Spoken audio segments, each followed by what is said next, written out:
เชียวตีนกน้ำซะบ่เอามึงก็มันเย็นไปได้น่ะ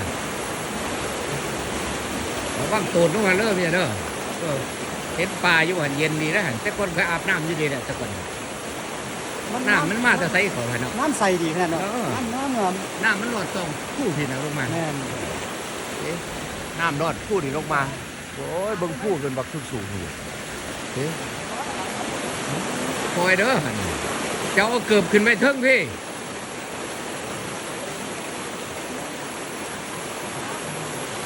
จุ่มเพียงขาสูงให้ขาสูงมันเย็นเหยียบลงไปโลดเอาเกือบหันออกมันเจ้าหน่อยมันมืนเกือบหัน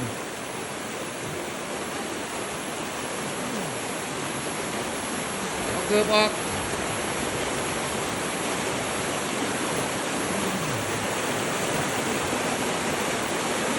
สาวตู่เคยลองแข่งมา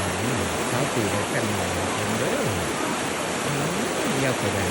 ไอ้แข่งมาเนี่ยแข่งเราบอกว่าจะสมองมาแต่ว่าเสียดีเดียวหลังเลยโอ้ยอันมันเปียกน้อยหน่อยก็ได้เมียจังหวะมันก็แห้งทุ่งเจ้าบางๆเนี่ยน้ำไหลมันจะทำหัวลงไหนโอ้ยจะต้องน่าจะใส่นอนหนักเลย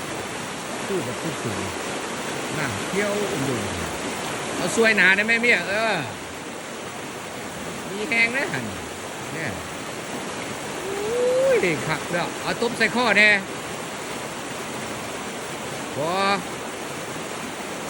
อเอาล็อกไปเคยโตนเนี่ยอยู่แถวนี้ไปมา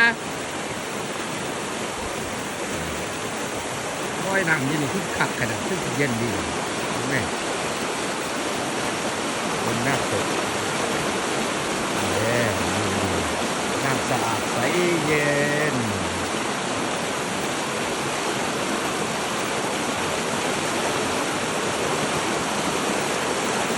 ซึ่งปลาเป็น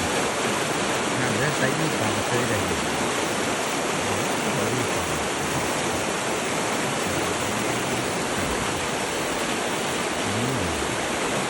มาบ้านเฮาเองมีคนฝึกโอเคมาพบกันที่นาจังหวัดกันใหม่ขั้นสวยครับขึ้นมา